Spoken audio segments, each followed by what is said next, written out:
안녕하세요. 반상근입니다. 이번 시간은 자본주의에 대해서 이야기해 보겠습니다.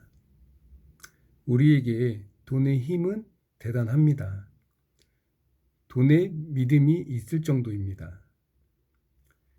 제가 요한복음 9절에 나온 내용을 한번 읽어드리도록 하겠습니다. 예수께서 이렇게 이르시고 나서 마음이 산란하시어 드러내놓고 말씀하셨다. 내가 진실로 진실로 너희에게 말한다. 너희 가운데 한 사람이 나를 팔아 넘길 것이다. 그때 예수께서 유다에게 말씀하셨다. 네가 하려는 일을 어서 하여라.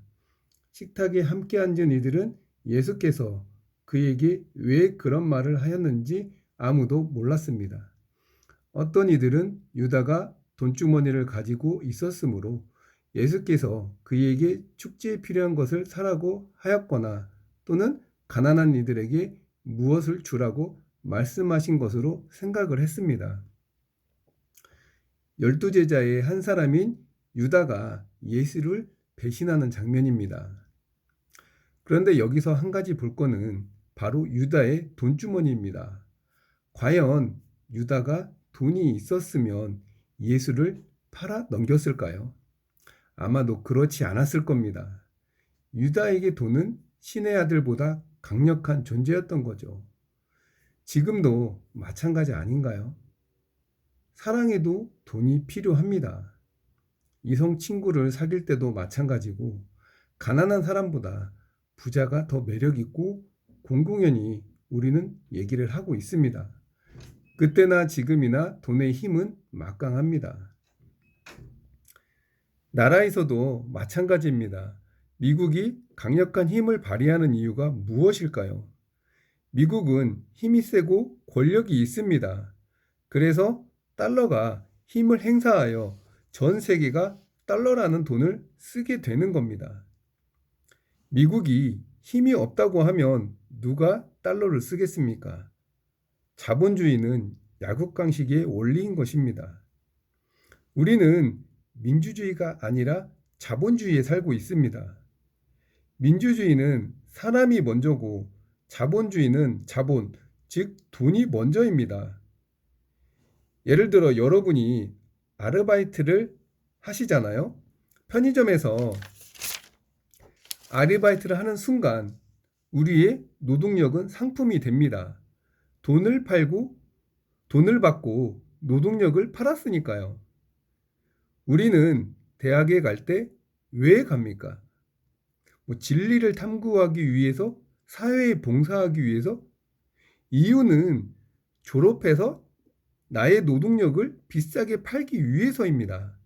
더 나은 조건, 월급 더 받으려고 대학에 가는 겁니다. 우리나라에서 대학 안 나온다면 좋은 직업 갖기 어렵잖아요. 의대 가려는 사람이 졸업 후 가난한 사람을 도우려고 하며, 법대 가는 사람이 정의를 바로 세우겠다고 하지만 막상 졸업하면 좀 더 대우가 좋은 곳 찾느라고 처음 생각했던 다짐은 잃어버립니다. 직업을 가지면서 내가 가진 노동력을 상품이 됩니다. 높은 가격을 받으려는 욕심이 생기는 겁니다.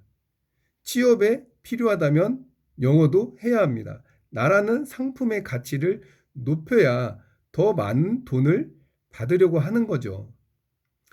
면접 때 잘 보이려고 외모로 가꾸는 것도 마찬가지입니다. 이렇듯 자본주의 사회에서는 인간과 인간은 돈을 매개로 합니다. 예를 들어서 우리 집을 청소해주는 사람이 있다고 한번 보겠습니다. 이때 나와 청소부의 관계는 무엇입니까?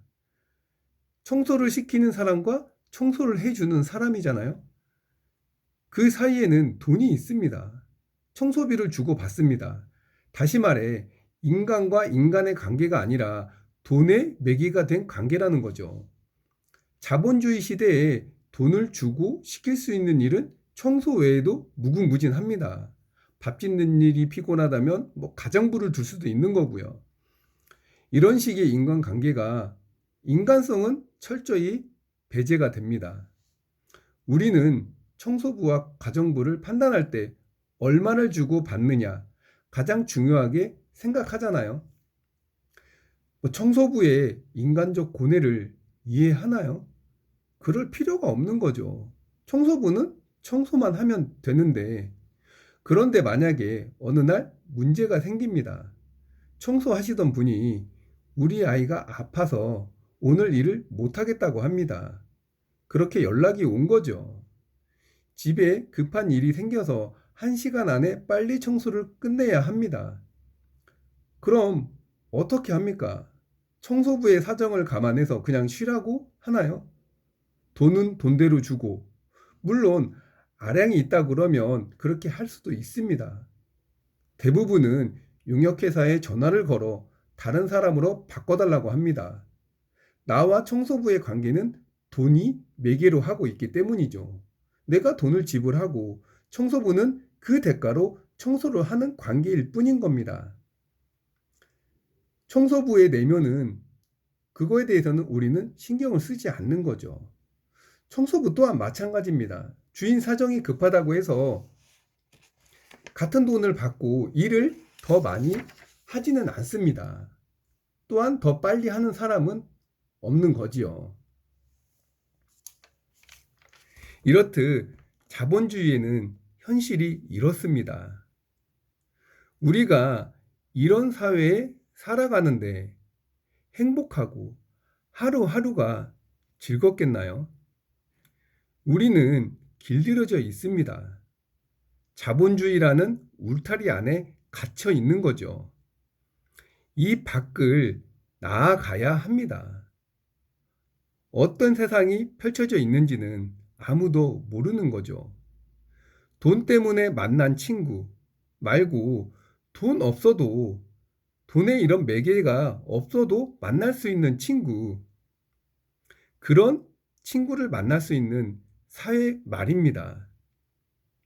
그러기 위해 우리 스스로가 의식을 하고 극복을 해야 합니다. 그래서 고민하고 생각하고 해야 하는 거죠. 스스로 상품이 되어서 1등만이 특권을 누리는 이런 세상이 아니라 모두가 당당하고 자신 있는 나로 일어서야 한다는 거지요. 우리는 각자의 꿈과 개성이 있습니다. 오늘 자본주의에 대해 이야기를 해 보았습니다. 내가 상품이 되어 노예의 삶을 살기보다는 나 스스로 주인이 되어 당당하게 살 수 있는 나로 태어나길 바랍니다. 오늘은 손자병법 대신 제가 자본주의에 대해서 좀 더 깊이 얘기해 드렸습니다. 우리는 너무 이 자본주의에 길들여져 돈이라면 무엇이든 할 수 있다는 생각에 나의 모든 것을 바치면서 하루하루를 보내고 있습니다. 하지만 제가 지금 얘기해 드렸던 것처럼 한번 생각해 볼 수 있는 그런 시간이 되셨으면 합니다.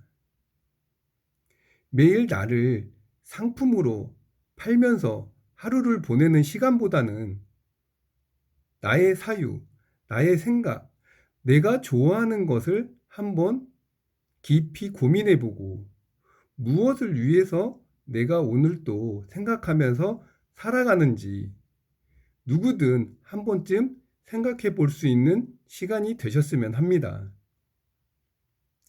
그냥 나는 이게 좋은 세상이야 하면서 막연하게 살아가는 것보다는 우리는 행복을 위해서 언젠가 있을 꿈을 꾸면서 하루를 생활을 합니다. 하지만 언젠가라는 건 오지 않을 시간인 거죠. 오늘의 나의 기쁨이 내일도 영원히 존재할 수 있는 그런 삶을 찾아가는 거지요. 매일 웃으면서 행복하게 하루를 보낸다면 그 또한 얼마나 좋은 날이겠습니까? 스스로 당당하게 내 자신의 주인이 될 수 있는 그런 내가 되셨으면 합니다. 그럼 손자병법은 다음 시간에 이어서 하도록 하고요. 오늘은 자본주의에 대해서 한번 생각해 보는 시간이 되셨으면 합니다. 돈보다는 나의 마음, 주변에 또 다른 나의 가치가 있다는 것을 깊이 생각해 보셨으면 합니다. 그럼 저는 다음 시간에 또 뵙겠습니다. 감사합니다.